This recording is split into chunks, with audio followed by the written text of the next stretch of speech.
We are ready for science, Friday, March 27th. And we have our books with us. And I would like you to turn to page 210. 210, this is in chapter 8. And we are going to look today about ecosystems and man. So we have some subtopics here: man's responsibility, mankind's interactions, unexpected dangers, extinction, and mankind's decision. So, what we're looking at here is what are some of the things that are affecting the environment? What's our job in them, or our part in them, and what can we do to lessen the effect of those? Now, I have got a lot of words here on the screen, but they're basically to remind me to tell you about a few things that I've been researching.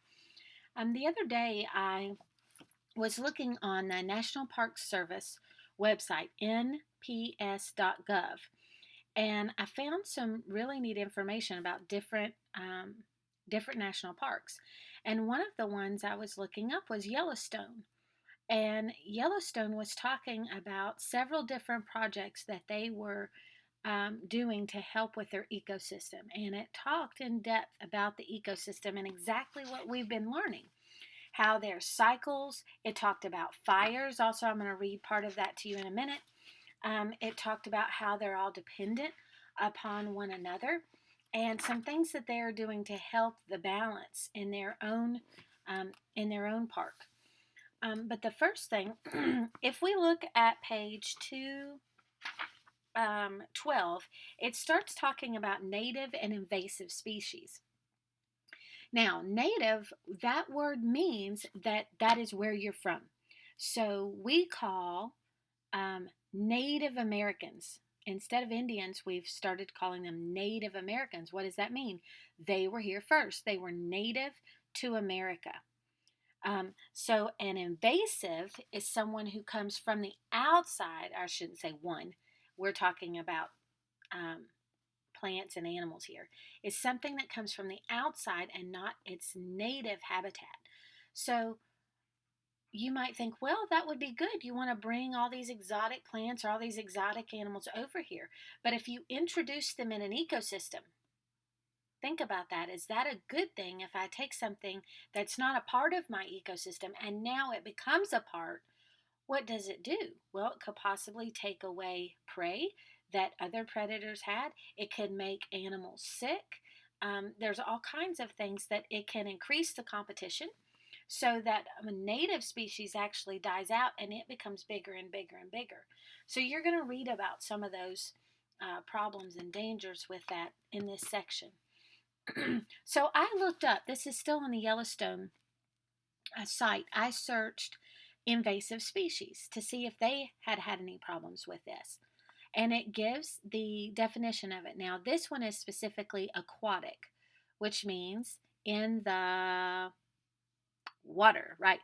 An aquatic invasive species disrupts ecological processes. And what have we been talking about? Processes and cycles, right?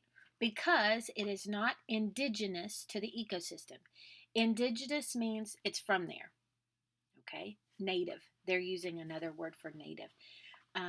When we talk about Native Americans, another word for that is indigenous peoples, is the people that were there first.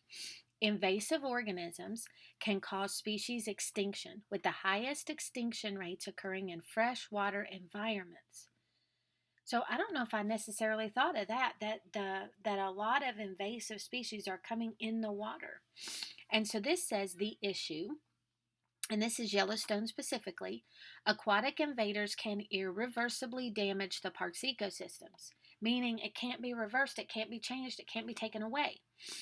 In the U.S. currently, more than 250 non-native aquatic species and more than 450 non-native aquatic species exist. At least 8 aquatic invasive species exist in Yellowstone's waters. 2 mollusks, 5 fish, and 1 non-native disease-causing microorganism, whirling disease. 3 of these species are having a significant detrimental effect, meaning a bad effect. Park staff continues to educate visitors about preventing the spread of aquatic invasive species. Now, this is what I thought was interesting too. Okay, so what can I do? If there's a park and it's having problems with invasive species, look at what it says. Read and follow the instructions provided in the fishing regulations and remember to inspect, clean, and dry all gear. So you may not need to, but if you had your fishing gear from another place, another state, and you had been fishing, and then you bring your gear there, you might be introducing something that you can't even see into the waters there. It's illegal to use live bait in Yellowstone National Park, so you would be bringing in live things that might get off and then get into the water and stay there. It's illegal to transport fish among any waters in the Yellowstone region. It's illegal to introduce any species to Yellowstone waters. Prior to launching watercraft, now this is interesting too, watercraft must be inspected and may be required to undergo decontamination.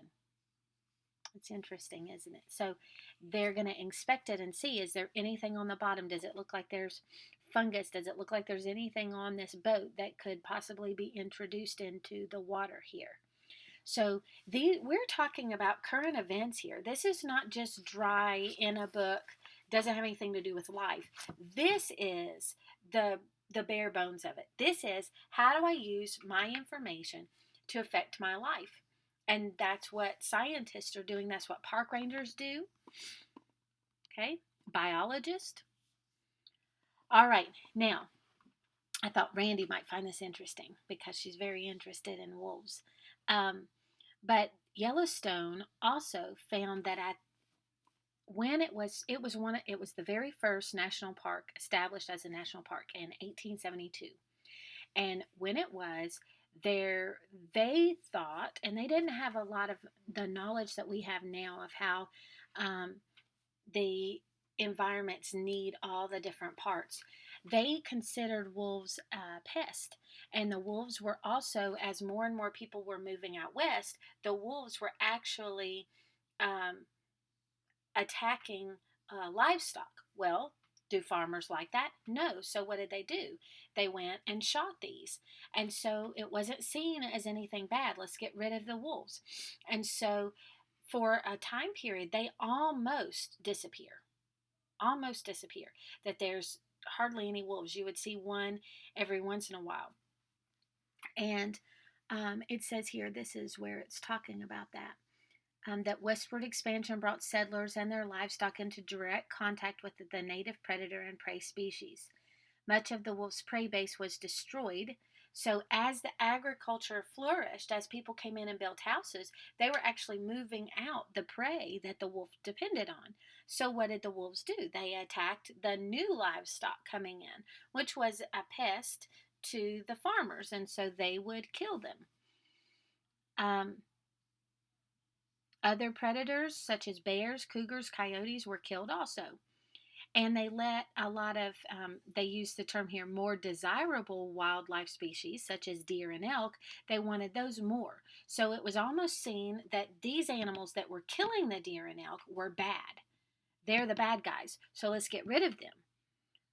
But that's not the way the world works, right? That we need predators and prey. We talked about keeping things in balance. It's necessary. So it says, early park managers participated in the extermination of wolves, and it's hard to understand now why, but they didn't understand the need for them like we do now. So it says between 1914 and 1926, at least 136 wolves were killed in the park. By the 1940s, wolf packs were rarely reported, and by the mid-1900s, wolves had almost entirely been eliminated from the 48 states. An intensive survey in the 1970s found no evidence of a wolf population in Yellowstone, although an occasional wolf probably wandered into the area. And it says, in the 1960s, wildlife management policy changed to allow populations to manage themselves. Many suggested at the time that for such regulation to succeed, the wolf had to be part of the picture. So they started doing some research, and there was some laws started passing in the 1970s that helped with this.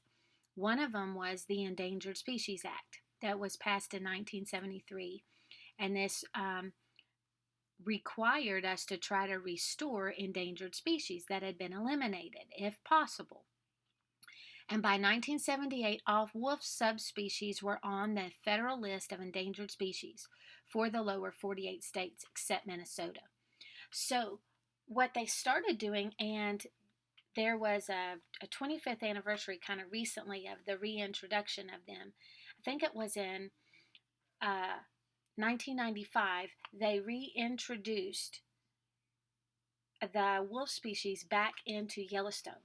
And so they got permission to bring them from where they were and introduce them into Yellowstone so that you could create this natural environment again.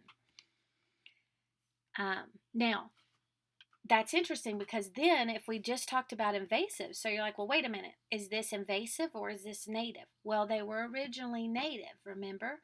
So we're just restoring. It's not the same. And this is their policy for restoring native species. Sufficient habitat exists to support a self-perpetuating population. That means that you're not feeding them, you're not helping them live. They have enough there that they can survive on their own. And then the management will prevent threats that they're protected.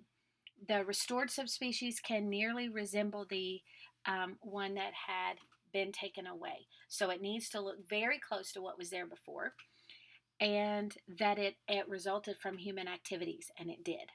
So they brought them back and reintroduced them. And you can get on nps.gov, search and find Yellowstone Park, and then just look at lots of the different, there's articles there. There's one called Cycles and Processes, and that's what this comes from.